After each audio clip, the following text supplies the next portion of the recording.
എല്ലാവർക്കും നമസ്കാരം. ഞാൻ സരിതാ മഹേശ്വരൻ. ഇന്ന് ശ്രീകൃഷ്ണ വിലാസ മഹാകാവ്യത്തിന്റെ 6ാമത്തെ സർഗത്തിലെ 41, 42 എന്നീ 2 ശ്ലോകങ്ങളാണ് നമ്മൾ പഠിക്കുന്നത്. 2 ശ്ലോകങ്ങളിലും അനുഷ്ടുപ്പ് വൃത്തം തന്നെയാണുള്ളത്. ഇന്ദ്രന്റെ ആക്രമണം തുടങ്ങാൻ പോവുകയാണെന്നാണ് കവി വർണ്ണിക്കുന്നത്. അപ്പോൾ എന്തൊക്കെയാണ് ചുറ്റുപാടും ഉണ്ടായത് എന്നുള്ളത് കഴിഞ്ഞ ദിവസം പറഞ്ഞു. ചില അപശകുനങ്ങളൊക്കെ ഉണ്ടായിന്ന്. അതിന്റെ തുടർച്ച തന്നെയാണ് ഈ വരണ 41ാമത്തെ ശ്ലോകവും 42 ഒക്കെ. എന്നിട്ട് ഇന്ദ്രൻ ആക്രമിക്കാൻ പോണതായിട്ടാണ് വർണ്ണിക്കുന്നത്. നമുക്ക് ആദ്യം ശ്ലോകം ചൊല്ലി നോക്കാം. 41ാമത്തെ ശ്ലോകം നോക്കൂ. ജവാദഭിമുഖോ വായോ വവൗ പരുഷനിസ്വന തം യാന്തമസുഖോദർക്കാത് വാരയന്നിവ സാഹസാത്. ആദ്യം പദച്ഛേദം നോക്കാം. ജവാദ അഭിമുഖ വായോ വവൗ പരുഷനിസ്വന തം യാന്തം അസുഖോദർക്കാത് വാരയൻ ഇവ സാഹസാത്. ശ്ലോകത്തില്, സംസ്കൃത ശ്ലോകത്തില് വരയൻ ഇവ എന്ന് അക്ഷരത്തെറ്റില് എഴുതിയിട്ടുണ്ട്. വാരയൻ ഇവ എന്നാണ്. അത് ടൈപ്പ് ചെയ്തപ്പോൾ വന്ന മിസ്റ്റേക്ക് ആയിരിക്കണം. വാരയൻ ഇവ എന്നാണ്, തടയുന്നത് പോലെ എന്നാണ് അർത്ഥം. അപ്പോൾ വാരയൻ ഇവ എന്ന് തന്നെയാണ് വാക്ക് വരേണ്ടത്. ഇവിടെ എന്തൊക്കെയാണ് ഉണ്ടായത് എന്നാണെങ്കിൽ, അഭിമുഖ പരുഷനിസ്വന വായു ജവാദ് വവൗ എന്നാണ് പറഞ്ഞത്. അതായത് അഭിമുഖമായിട്ട് നേർക്ക് തന്നെ നമ്മൾ എവിടേക്കെങ്കിലും ഇറങ്ങുമ്പോൾ നമുക്ക് അനുകൂലമായിട്ട് നമ്മുടെ കൂട്ടത്തിൽ ആ യാത്രയോടൊപ്പം തന്നെ വീശല്ല, എതിരായിട്ട് വീശി വരിക. അതാണ് അഭിമുഖമായിട്ട്, തനിക്കു നേരെ തന്നെ.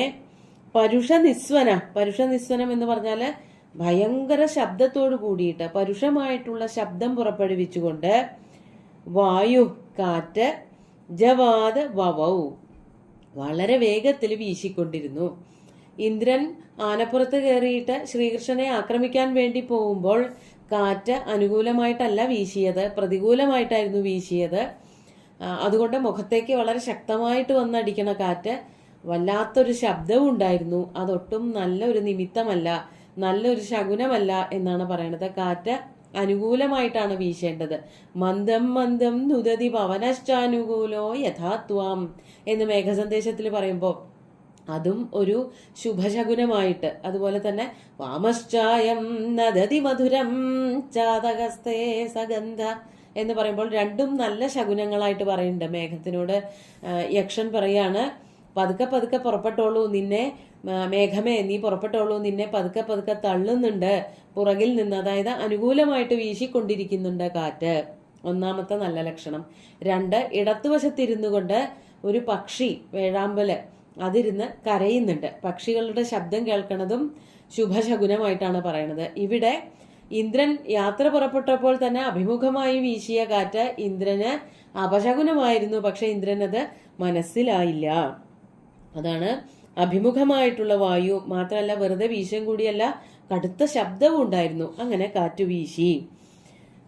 ആ കാറ്റ് അങ്ങനെ വീശിയതിന്റെ അർത്ഥം എന്തായിരുന്നു എന്നുള്ളത് അതൊന്നും ഇന്ദ്രന് ഓർമ്മയുണ്ടായില്ല. അതിനെ പറ്റിയൊന്നും ചിന്തിക്കാൻ തന്നെ ഇന്ദ്രൻ നേരം കളഞ്ഞില്ല.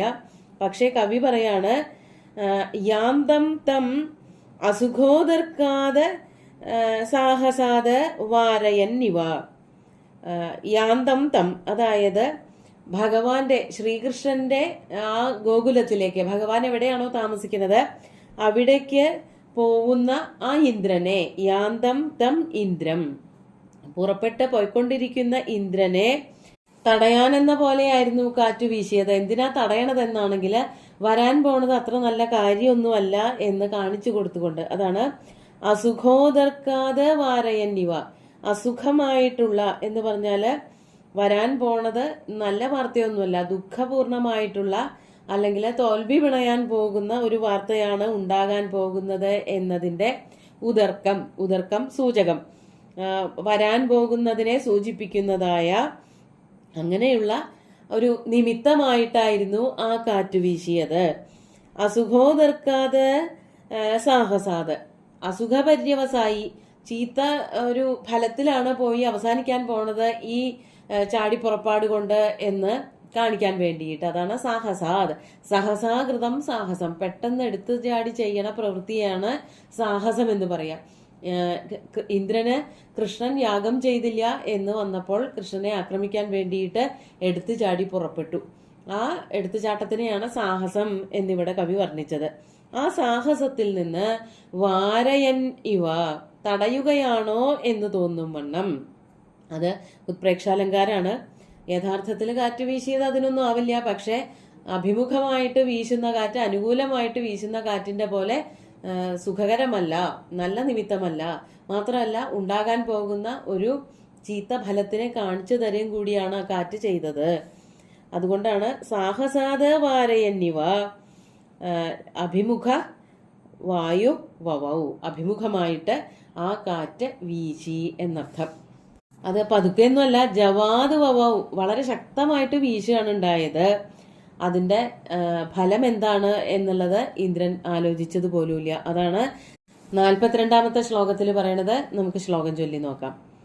തത്തദ്ദുശഗുണം ക്രോധാദനവേക്ഷ്യ ശചീപതി ഐരാവതം സമാക്രമ്യ പ്രതസ്ഥേ വ്യോമവത്മന. ഇവിടെ പദച്ഛേദമൊന്നും കാര്യമായിട്ട് പറയാനില്ല, എങ്കിലും നമുക്ക് പറഞ്ഞു നോക്കാം, പദങ്ങളൊക്കെ ഒന്ന് പറഞ്ഞു നോക്കാം. തത്തത് ദുശഗുണം ക്രോധാത് അനവേക്ഷ്യ ശചീപതി ഐരാവതം സമാക്രമ്യ പ്രതസ്ഥേ വ്യോമവർത്മന.